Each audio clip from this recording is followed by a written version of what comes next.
À la une ce soir, 10 000 personnes rassemblées à l'appel du collectif pour la Guyane décollée, du jamais vu de mémoire du Guyanais. La ministre de l'Outre-mer et le ministre de l'Intérieur sont attendus dès demain sur place.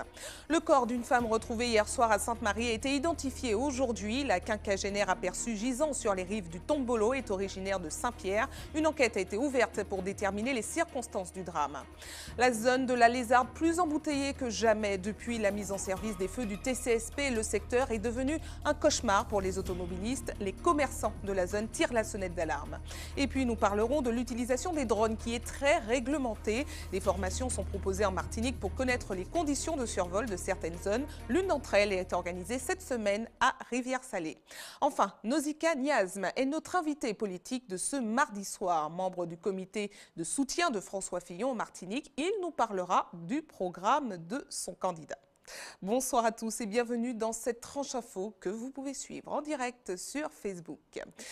Il n'était pas 500, mais des milliers dans les rues de Cayenne. Une marée humaine s'est emparée de la capitale guyanaise aux alentours de 10 h ce matin. À l'appel des différents collectifs, 10 000 personnes ont défilé dans la ville selon la police. Toutes les couches de la société guyanaise étaient représentées, unies sous un même drapeau. Les ministres de l'Outre-mer et de l'Intérieur ont annoncé leur venue dès demain sur place. Un moment historique que nous racontent Natacha Maltaverne et Jonathan Lariot. Historique, une véritable marée noire. Il n'y a pas d'autre mot pour qualifier la mobilisation de ce matin dans les rues de Cayenne. C'est toute la population guyanaise qui adhère aux revendications portées par le collectif pour la Guyane décollée. La Guyane aujourd'hui a compris qu'il y a des hommes et des femmes qui ont envie de se battre pour l'intérêt général. Et si aujourd'hui nous avons autant de monde dans les rues de la Guyane, c'est parce qu'aujourd'hui la Guyane, voilà, nous banquons ça. Nous banquons cette situation. Nous banquons le gouvernement, pas qu'à respecter nous. Nous banquons le gouvernement, pas qu'à dire que Jodla en Guyane, nous aussi la France, il faut nous gagner les mêmes avantages qu'il y ait. Certains avaient déjà manifesté pour la création de l'académie et de l'université, mais en voyant la foule, ils sont émus jusqu'aux larmes. Je suis fier de ma population, parce que souvent on se dit que les Guyanais ne se réveillent pas. Souvent on voit le pays qui est dans un état délabré, on se disait mais mince, est-ce que les Guyanais réagiraient? C'est extraordinaire et c'est le seul événement qui aujourd'hui, je peux dire, a battu novembre 96 en termes de mobilisation. Et c'est ça qui est extraordinaire. 15 000 personnes sur l'avenue de Gaulle. Une belle démonstration a été faite ce matin. On n'avait jamais vu ça, donc bien sûr que c'est un moment inoubliable. On a compris enfin qu'on doit vivre ensemble, mais pas chacun de notre côté. On est un seul peuple. On est des frères et sœurs ici. Donc ça commence à rentrer dans les consciences. C'est un message important à faire rentrer dans les consciences. Donc, ce n'est que le début du combat. L'objectif de se rassembler, d'être unis, oui, nous l'avons été, mais nous sommes déterminés, comme il se dit derrière. L'objectif, c'est quand le ministre François Hollande sera là, et là, on aura atteint réellement l'objectif. La population est exténuée, elle en a marre de se faire balader par des belles paroles, par des études qui n'en finissent pas, et jamais d'action. Donc là, maintenant, la population a besoin d'action, elle réclame de l'action, elle exige de l'action. Nous banquons ça. Des drapeaux haïtiens, dominicains, brésiliens flottent. Le message des différentes communautés est clair. Souvent on nous critique qu'on n'est pas solidaires, et nous sommes tous solidaires. Nous avons des enfants qui sont nés en Guyane et nous sommes là pour se battre pour les enfants et pour les Guyanais, tous les Guyanais. Ce matin, dès 8 h, ce sont les habitants de tous les quartiers, de toutes les communes qui se sont mobilisés. Ils sont nombreux à être venus en bus. Nous sommes là, Cogno, Matoury, Matiti, la Guyane, nous sommes là. Il faut absolument que ce pays se décolle comme une fusée au niveau économie, sociale, santé. Il faut qu'on décolle, bon Dieu. Jamais la population ne s'était mobilisée de cette façon. Un message fort d'unité et de détermination adressé au gouvernement. Et parmi les milliers de manifestants se trouvait également la communauté amérindienne. Tout de rouge vêtus, plusieurs militants se sont d'abord rassemblés au fort Sépérou en hommage au chef coutumier avant de rejoindre le point de départ boulevard Mandela. Voyez ce reportage de Stéphanie Pluglisi.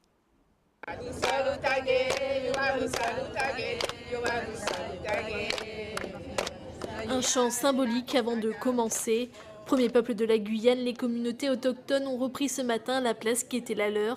Partis du Fort Sépérou, ils ont rejoint la tête du cortège. Il faut savoir, et il faut le rappeler parce qu'on n'en parle pas assez dans les médias, que lorsque les colons français sont arrivés en Guyane, ce sont bien les Amérindiens qu'ils ont rencontrés face à eux. Nous avons été résistants. Le chef Sépérou est connu pour avoir résisté. Donc c'était une symbolique pour nous de démarrer ce défilé un petit peu plus tôt à partir du Fort Sépérou. C'était tout à fait normal d'apporter notre soutien. Nous sommes les Premières Nations, donc il fallait vraiment marquer le coup, montrer qu'on a nos revendications. Depuis toujours, les Amérindiens luttent pour obtenir une reconnaissance tant au niveau national que local. Une liste de 20 revendications a été remise au collectif pour la Guyane décollée. Parmi les plus importantes, le foncier. On a demandé la création d'un office foncier autochtone avec des représentants des autorités coutumières et l'accès à nos terres ancestrales. Nous sommes prioritaires sur l'accès aux terres et nous comptons le mettre en avant. Également l'éradication de l'orpaillage clandestin, l'arrêt des mines Norgold et Columbus Gold. Les Amérindiens sont également touchés par des problèmes d'éducation et de santé. Ils ne souhaitent plus avoir un simple rôle de consultant, mais bel et bien une place importante dans les décisions. Les peuples autochtones doivent avoir leur place dans cette Guyane qu'on est en train de construire avec toutes les composantes de la société guyanaise. On va plus lâcher maintenant.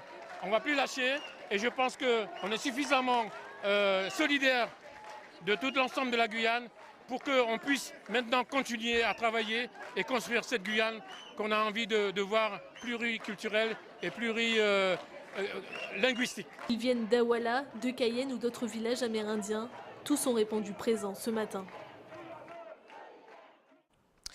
Et vous le savez, depuis plusieurs jours, les vols transatlantiques au départ et à destination de Cayenne sont annulés.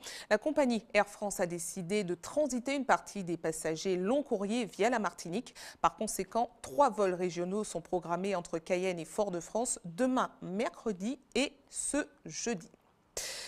De retour en Martinique avec une macabre découverte qui a secoué la commune de Sainte-Marie hier soir.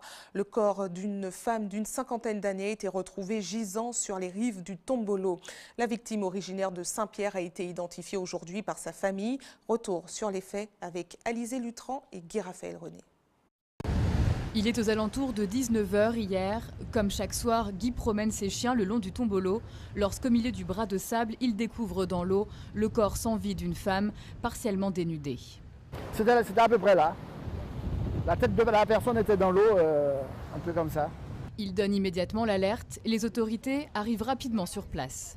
Les gendarmes l'ont retourné, m'ont demandé si je connaissais, on a regardé. Il y a l'adjoint au maire qui est venu. On a regardé, on ne connaissait pas la personne. Les gendarmes ont constaté qu'il y avait une petite éraflure. Peut-être que c'était fait par les récifs là, peut-être. Et sinon, on n'a pas vu de blessure apparente. Au moment de la découverte, le cadavre, celui d'une femme d'une 50aine d'années, était encore intact, laissant supposer que la victime ne séjournait pas dans l'eau depuis très longtemps. Les circonstances de son décès interpellent. On a des gens qui sont noyés, des accidents de bain, mais là je pense que c'est peut-être un malaise. Le Tombolo, un site réputé dangereux à cause de la houle, mais pour la municipalité, difficile de sécuriser toutes les plages de la commune. Le Tombolo, c'est un site naturel que tout venant y a accès. Donc le Tombolo, d'ailleurs je rappelle à toutes celles et ceux qui arpentent ces lieux, la vigilance quand ils vont visiter ce magnifique lieu. Si nous mettons une surveillance ici, il faille mettre une surveillance à La Richer ou sur tous les sites du territoire. D'où la vigilance à la population par rapport à cette mer qui est quand même houleuse. Suicide, noyade, homicide, rien pour l'heure ne permet de déterminer les causes exactes de la mort. Dans la journée, le corps a été formellement identifié par la famille. La victime serait originaire de Saint-Pierre. Son véhicule a été retrouvé à Tartane. L'enquête suit son cours. L'autopsie devrait lever une partie du mystère autour de cette macabre découverte. En bref, au chapitre social, la CGTM-SOM soutient l'employé municipal de Bellefontaine qui a porté plainte contre son maire. Nous vous en parlions hier, une policière municipale a accusé Félix Ismin d'agression suite à une altercation survenue la semaine dernière. Actuellement hospitalisée, elle a fait valoir son droit de retrait. Aujourd'hui, l'inspection du travail a été saisie en urgence pour enquêter sur les conditions de travail et de reprise de l'employé. Parlons maintenant de cette zone qui est devenue depuis une semaine un véritable cauchemar pour les automobilistes martiniquais, la Lézarde. Si la zone industrielle a toujours été plus ou moins embouteillée depuis la mise en service des feux du TCSP, il est quasiment impossible d'y circuler pendant les heures de pointe. Une situation très préoccupante pour les entreprises du secteur. Reportage Louis Sabas. Nous n'y plus ça, tous les jours c'est pareil, tous les jours embouteillage. Cet automobiliste exprime son ras-le-bol, car depuis quelques jours, sortir de la zone industrielle de la Lézarde devient un vrai calvaire à cause des embouteillages qui s'y forment. Daniel est venu acheter une pièce mécanique. Depuis la sortie du magasin non loin de là, il n'a fait que quelques dizaines de mètres. Si ça doit être comme ça tous les jours, c'est vraiment la merde parce que ça fait 20 minutes que je me déplace pour faire 200 mètres. Et alors si je mets 20 minutes pour 200 mètres, il me reste environ 300 mètres, et ben, je suis là encore pour pratiquement 3 quarts d'heure. En cause, les feux tricolores mis en fonction lors de la phase test de circulation des bus du TCSP.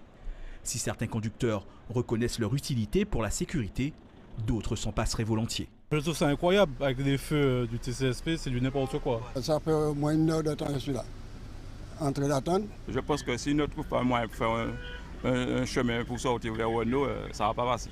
Il faut compter entre 30 et 45 minutes d'embouteillage avant de rejoindre la rocade.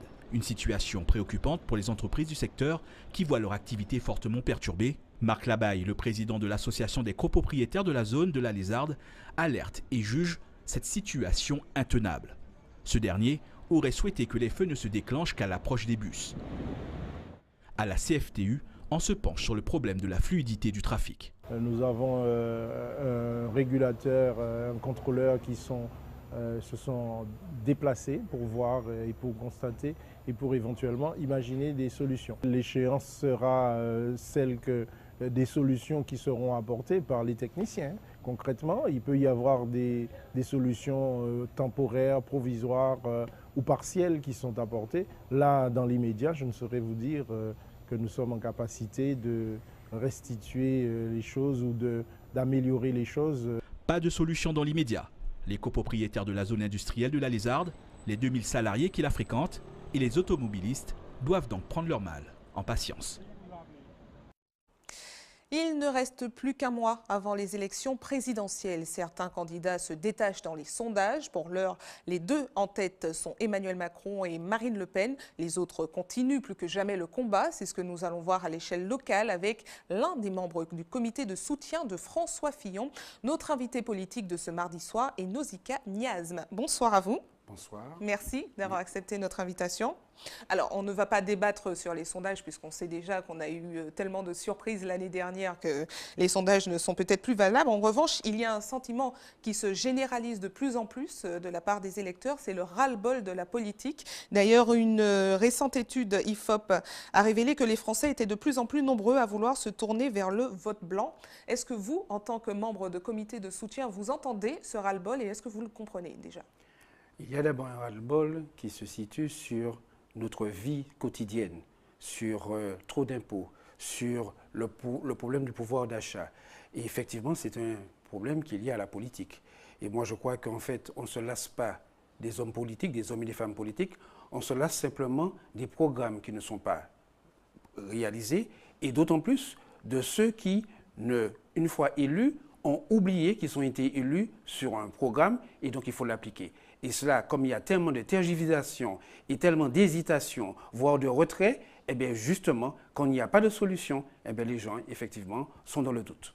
Alors, les nombreuses affaires révélées sur le candidat que vous soutenez, François Fillon, participent certainement à ce ras-le-bol de la politique, puisque François Fillon avait été présenté au départ comme le candidat le plus clean. Aujourd'hui, il y a de nombreuses affaires sur le dos, les emplois soupçonnés fictifs de sa femme, de ses enfants, des cadeaux au montant démesuré.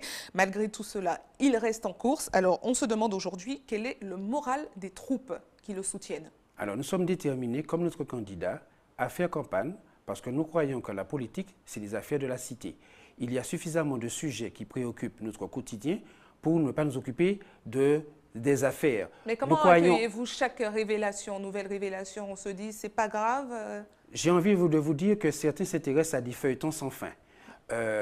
Parce que tout simplement, ça permet d'alimenter l'actualité. Nous, ce que nous croyons, c'est que François Fillon a 36 ans de vie politique et que forcément, un homme a ses forces et ses faiblesses, peut avoir des défauts, mais le bilan qu'il présente en tant qu'homme politique, en tant qu'ancien Premier ministre, entre responsables politiques, c'est ce qui est important pour nous, pour que le 22 avril, il soit en tête au premier tour et bien sûr gagner le 7 mai. Et vous êtes satisfait de son bilan en tant que Premier ministre sous Nicolas Sarkozy? François Fillon, dès 2008, a dit « La France, je suis à la tête d'un État en faillite ». Il a clairement dit que la France ne peut pas continuer avec une dette aussi énorme. Et c'est la réalité. Nous, dans chaque famille, quand nous avons autant de dettes, nous ne pouvons pas aider nos enfants. Donc aujourd'hui, il faut un traitement de choc. Certains dit un traitement brutal, mais oui, pour pouvoir faire face, pour que la France soit souveraine, il faut moins de dettes. Et pour réduire la dette, il faut bien sûr de la liberté, de l'efficacité, de la croissance et de la cohésion sociale. C'est là le programme de François Fillon.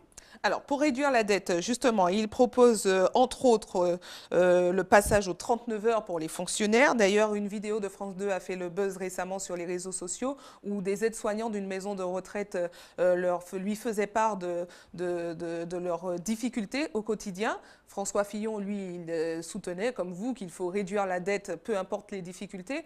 En Martinique, la semaine dernière, on a eu une mobilisation du personnel des urgences. Alors, qu'est-ce que vous en pensez de cette situation? Très simple. François Fillon parle de la réduction du nombre de fonctionnaires, ça ne concerne pas l'outre-mer. Maintenant, il dit qu'au niveau de la fonction publique, il faut mieux payer pour être plus efficace. Est-il normal que certains services publics ne puissent pas fonctionner normalement lorsque certaines personnes, vous et moi, nous sommes obligés de prendre des RTT pour pouvoir faire un certain nombre de démarches administratives? Mieux payer les fonctionnaires pour qu'ils soient plus efficaces, pour qu'ils soient plus heureux dans leur travail. Et donc, il faut réorganiser ce qui gêne, c'est-à-dire ce qui englue notre société et les blocages. Donc, François Fillon pose les problèmes sur la table parce que ça fait depuis plus de 3 ans qu'il a sillonné la France, il a écouté et il croit une seule chose, c'est que les hommes et les femmes qui animent ce pays, cette nation, veulent vraiment qu'on les considère comme des citoyens actifs et non pas simplement des victimes permanentes. Et la réduction du nombre de fonctionnaires, notamment dans les hôpitaux, ne concernerait pas les Outre-mer? Je répète, ça ne concerne pas l'Outre-mer. Ça concerne déjà naturellement des départs qui ont lieu chaque année, donc il n'y a pas de perte d'emploi. Ça concerne une réorganisation en fonction de la démographie pour plus d'efficacité. Je prends un exemple. Dans les zones d'éducation prioritaire, il faut plus de policiers, plus d'enseignants, plus de médecins. Eh bien, lorsqu'on va réorganiser, parce qu'il a été Premier ministre, lorsqu'il va réorganiser cela, on verra qu'il faut donner des priorités à des zones sensibles. Alors, vous menez régulièrement des meetings. D'ailleurs, il y en a un qui est organisé ce soir. Est-ce que les participants sont nombreux à se déplacer? Encore? Alors, les participants sont de plus en plus nombreux parce qu'ils aiment notre ténacité. Ils voient que nous ne sommes pas séduits par l'actualité qui voudrait nous décourager. Nous sommes déterminés parce que nous sommes dans une société où nous croyons à nos valeurs et nous croyons aussi qu'il faut rester debout comme un seul homme pour que le pays puisse avancer. Je prends un exemple très simple. Vous venez parler d'embouteillage, vous venez parler du problème de la Guyane. Eh bien, qu'est-ce qu'ils revendiquent, ces personnes? Ils veulent simplement exister. Pour exister, il faut être debout. Et pour être debout, il faut communiquer. Pour communiquer, il faut rencontrer la population dans toutes les communes de la Martinique. Et sa mise en examen n'est pas grave, selon vous? Écoutez, que la justice fasse son travail. Nous croyons à des valeurs, à une volonté. Nous ne sommes pas dans le culte de la personnalité. Nous défendons non seulement un programme, mais une nouvelle société. Oui, mais un candidat quand même, donc il a ses casseroles, elles existent. Il est issu des primaires. On a voulu sortir là, à quelques semaines des élections. Nous croyons simplement que le citoyen dans l'isoloir change la face du monde. Et je reste persuadé que la majorité, elle est silencieuse. Alors justement, est-ce que ce n'est pas parce qu'il est issu des primaires et que c'est le seul candidat de la droite et qu'on le soutient quand même, faille que vaille, non? Tous nos candidats, à quelques sections près, qui étaient des favoris, avaient tous des histoires. Mais la seule chose qu'on reconnaît, c'est leurs compétences.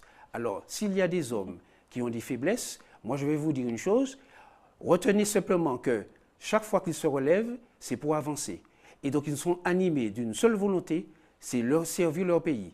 Donc après, ils ont Peu importe ce qu'ils ont fait, c'est pas bien grave. La justice fait son travail, ce qui est important, c'est le service rendu à la population. Et dans l'isoloir, c'est les citoyens qui choisissent en fonction de la volonté de ceux qui veulent les faire sortir de leur situation. Est-ce que les élus de la droite locale se déplacent à vos meetings? Tous les élus de la droite se réunissent dans la mesure que les réunions ont lieu dans toutes les communes de la Martinique, donc très souvent organisées par eux, et nous recevons un bon accueil. Je vous rappelle qu'au niveau de notre organisation, elle est à la fois des militants républicains, de l'UDI et de la société civile. Donc il y a un mouvement spontané à vouloir entendre et écouter les propositions de notre candidat François Fillon. Merci à vous d'avoir répondu à nos questions. C'est moi qui vous remercie. Parlons maintenant de ces appareils télécommandés qui font de plus en plus partie de notre quotidien. Les drones, il existe plusieurs catégories allant de l'utilisation domestique à professionnelle. En revanche, les réglementations sont les mêmes pour tous. Certaines zones sont interdites de survol, tandis que d'autres sont soumises à autorisation. Des formations de pilotage existent en Martinique pour être au fait des règles à respecter. Par exemple, cette semaine, des cours sont proposés à Rivière-Salée. Jean-Marc Dabreux a assisté à une séance de formation ce matin. Regarde. Piloter un drone, cela ne s'improvise pas. Ici, 9 personnes participent à une formation pratique pour une utilisation à des fins professionnelles. Alors j'avais déjà commencé la première partie au RSMA quand moi je suis à l'armée. C'est plus pour l'audiovisuel, réaliser des clips. J'étais en école d'armes, j'ai toujours été intéressé par l'audiovisuel et sachant qu'ils faisaient une formation de drone pour, on va dire, pour apprendre un petit peu, donc ça m'a intéressé, pour rajouter cette compétence en quelque sorte. Au menu, prise en main de l'appareil, mais aussi des cours théoriques pour préparer l'indispensable brevet de pilotage. Après l'examen, ils pourront faire décoller leur objet volant pour des prises de vue et autres missions rémunérées. Les gens achètent des drones comme on achèterait une voiture chez un concessionnaire sans avoir le permis et sans connaître forcément la législation. Et c'est à l'issue de certains contrôles de la gendarmerie, de la GTA notamment, qui se renforcent un petit peu plus que des personnes de cette session sont inscrites à notre formation pour être dans les règles. Si les particuliers n'ont pas besoin d'un brevet pour utiliser un drone, ils sont soumis à des règles très strictes. Pas de survol des habitations et des populations, pas de vol au-delà de 150 mètres d'altitude et pas de survol des zones sensibles, comme les prisons. Quant aux aéroports, une zone d'exclusion interdit tout drone, dont les couloirs aériens, pour éviter les collisions. C'est d'ailleurs au pied de la tour de contrôle de l'aéroport Aimé Césaire qu'est installée la gendarmerie des transports aériens en Martinique, chargée de surveiller et de sanctionner les utilisateurs de drones hors la loi. Les sanctions sont de 2 catégories. Vous avez une partie sanction de l'utilisation non conforme du drone et une partie sanction du survol de l'espace aérien martiniquais. C'est puni d'une peine maximum de 1 an de prison et 75 000 € d'amende. Nous avons eu plusieurs procédures, notamment une dans le voisinage immédiat de l'aéroport et une plus récemment suite à des survols de nuit qui sont particulièrement interdits. Une législation que ce Martiniquais a vu évoluer depuis près de 10 ans. Fan de modélisme et aujourd'hui professionnel des drones, Olivier Tisserand a même participé à la mise en place de la réglementation. Au départ, il n'y avait pas de législation en fait. La première législation pour les professionnels est arrivée en 2012 et est arrivée du fait que de plus en plus de personnes travaillaient dans le milieu du drone pour vendre des images et que l'espace aérien étant très réglementé en France, par la force des choses, il fallait que ces appareils-là entrent dans une législation spécifique. En Martinique, L'utilisation de drones est en vogue. Ce magasin, qui en propose depuis seulement 2 mois, en a déjà vendu une quinzaine. Il faut débourser entre 600 et 2500 € pour en prendre les commandes. Alors après, il y a l'autonomie, il y a la vitesse, il y a la facilité de pilotage, on va dire, parce qu'effectivement, celui-ci, par exemple, quand il arrive devant un obstacle, il va pouvoir le contourner, il va revenir vers vous si jamais il y a un souci de batterie. Mais voilà, c'est des utilisations complètement différentes. En loisir ou usage professionnel, le pilotage de drones est extrêmement réglementé. Le souci des autorités, le partage du ciel en toute sécurité.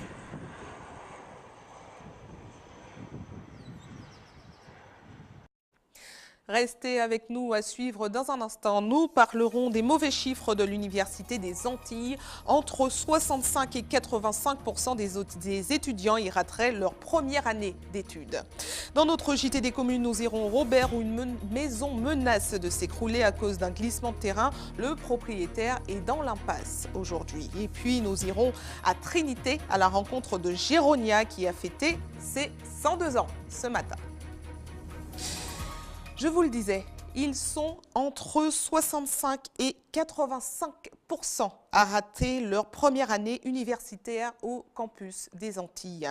Des chiffres alarmants puisque c'est 10 points de plus que la moyenne nationale. Le syndicat du personnel de l'éducation de Guadeloupe a lancé une enquête pour comprendre les raisons de ces mauvais scores. Voyez les précisions de Linda Kaersi. 65 à 85% des étudiants de Guadeloupe qui échouent en première année de licence. Pour le syndicat SPEG, en charge de l'enseignement supérieur, une enquête s'impose. On constate qu'on a 10 à 15 points de réussite en moins, de taux de réussite en moins par rapport aux autres universités de France, en moyenne, hein, je dis bien en moyenne, parce qu'il y a des universités qui malheureusement ont des taux d'échec qui sont aussi importants que les nôtres, et on s'aperçoit que ce sont dans les zones en grande difficulté socio-économique, ce que nous sommes aussi. Après plusieurs semaines d'enquête, via un questionnaire envoyé sur les messageries électroniques des étudiants, les premiers éléments de compréhension sont déjà disponibles. L'avis des étudiants est décrypté. Les étudiants mettent en avant comme difficulté le transport, les moyens financiers, mais aussi des éléments un peu plus immatériels qui sont la relation entre les étudiants et les enseignants. Aujourd'hui, le syndicat de l'enseignement supérieur compte poursuivre son investigation et apporter des solutions adaptées. Il y a peut-être des propositions à faire sur le mieux vivre, le mieux étudier, le mieux suivre ses études, le mieux vivre ses campus. Et donc pas seulement chercher à demander les moyens dont on manque, mais aussi chercher à trouver des formes d'organisation et de travail qui permettent de mieux se sentir et du coup de peut-être concourir davantage à la réussite. Le questionnaire d'enquête diffusé également sur les réseaux sociaux a déjà permis de sonder 80 étudiants. L'objectif du syndicat, atteindre au moins 300. C'est génial. Un titre original choisi pour un concours scientifique organisé ce matin au Centre de découverte des sciences et de la Terre. Ils étaient près de 80 jeunes collégiens à y participer et à se présenter devant un jury. Plusieurs thématiques, développement durable, préservation du manicou, alimentation ou énergie, des projets diversifiés. Le lauréat du concours du jour a été sélectionné pour le concours national prévu à Paris en mai prochain. Voyez les réactions recueillies par Louis Sabas. Alors le thème est totalement libre, les élèves choisissent leur thème, choisissent leurs problématiques. Donc on a des projets qui vont parler du développement durable, d'autres qui vont parler de robotique, des projets extrêmement diversifiés avec des élèves très motivés, quelles que soient les disciplines choisies. Nous pouvons être très fiers de nos collégiens martiniquais. Chaque année, ils se placent parmi les premiers ou les deuxièmes.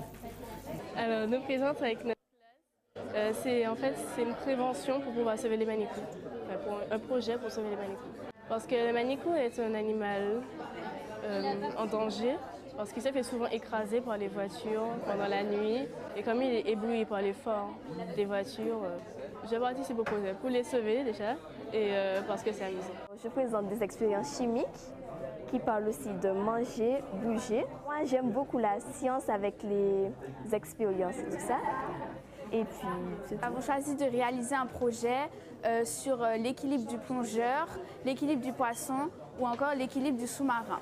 Donc voilà, pour savoir comment il flottait, comment il coulait, ça nous a intéressés. Voilà. Donc en fait, l'année dernière, on a réalisé notre niveau 1 de plongée à l'aide du club de notre collège.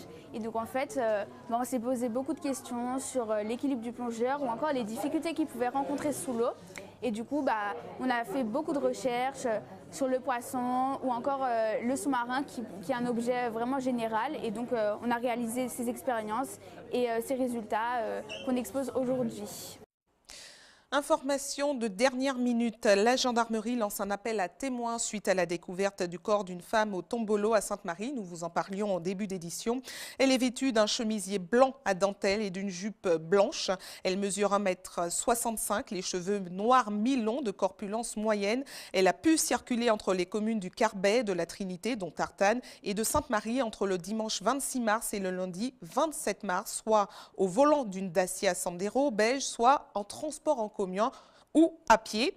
Toute personne ayant des informations susceptibles d'intéresser l'enquête de gendarmerie en cours est priée de contacter la brigade territoriale autonome de Sainte-Marie au 05 96 69 54 20 ou la brigade de recherche de la Trinité au 05 96 58 17 39. Et c'est le moment de nous rapprocher un peu plus de vous. Nous passons à notre JT des communes.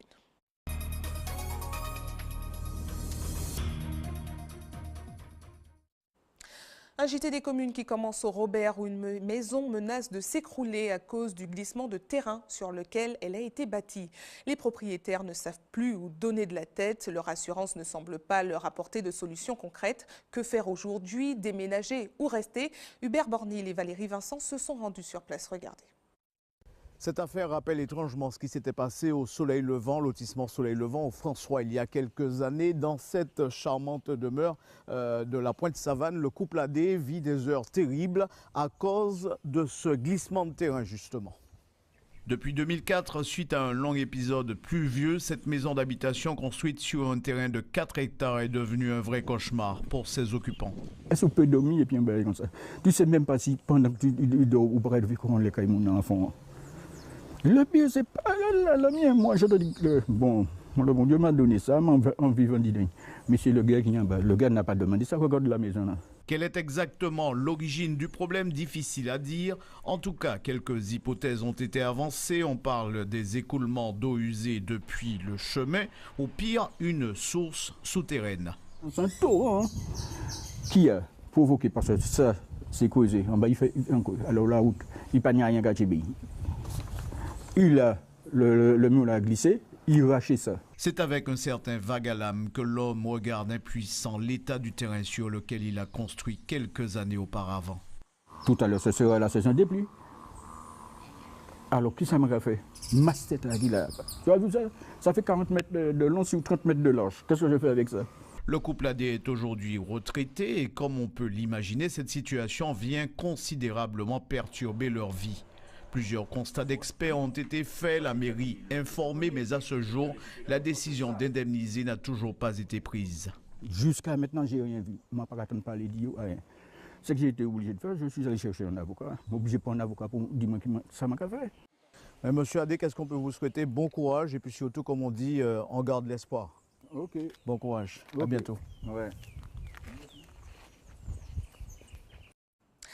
Partons dans la commune juste à côté maintenant, à Trinité. Un anniversaire un peu particulier a été célébré aujourd'hui, celui de Géronia Donivar, femme de caractère, qui a fêté ses 102 ans. Pour l'occasion, l'unité de soins de longue durée de la commune a réuni toute sa famille. Alizé Lutran et Guy Raphaël René étaient également de la partie. Regardez.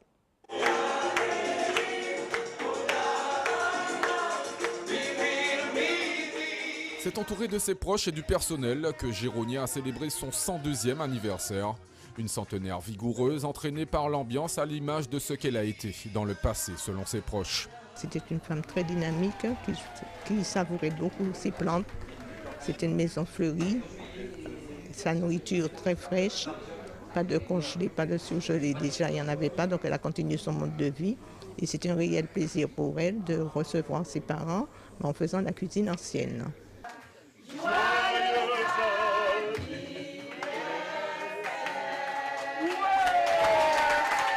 Ancienne agricultrice connue pour ses talents de jardinière, elle a vu le jour en 1915 au Morne Rouge, la même année que le billet de 2 francs et que la célèbre Édith Piaf. Sans enfant, elle devient veuve et est admise dans cette structure peu après. Je travaillais, les enfants travaillaient, donc on a trouvé quand même la nécessité de l'hospitaliser pour qu'elle soit en de meilleures mains. J'ai été élevée avec elle, on va dire comme ça, et c'est primordial pour moi d'être présente à côté d'elle, auprès d'elle. Et ça me fait plaisir de voir qu'elle a quand même 102 ans et c'est magnifique. Comme d'autres personnes âgées, ici Géronia est aux petits soins. Le personnel conscient de la fragilité des centenaires n'hésite pas à leur accorder des attentions particulières. Elle qui a aimé jardiner tout au long de son existence, elle participera plus au jardin thérapeutique qu'on va remettre en place que d'autres. Mais il y en a qui peuvent aimer la lecture, on peut leur faire de la lecture, leur faire écouter de la musique. On a vu que la musique ça pouvait plaire. Il y a les arts plastiques, il y a plein de différentes façons de les stimuler. Il y a aussi leur tenir compagnie et leur parler. Comme elle, ils sont 7 autres centenaires dans la commune de Trinité à poursuivre leur vie avec des records de longévité. C'est la rose, les beaux temps. C'est la rose,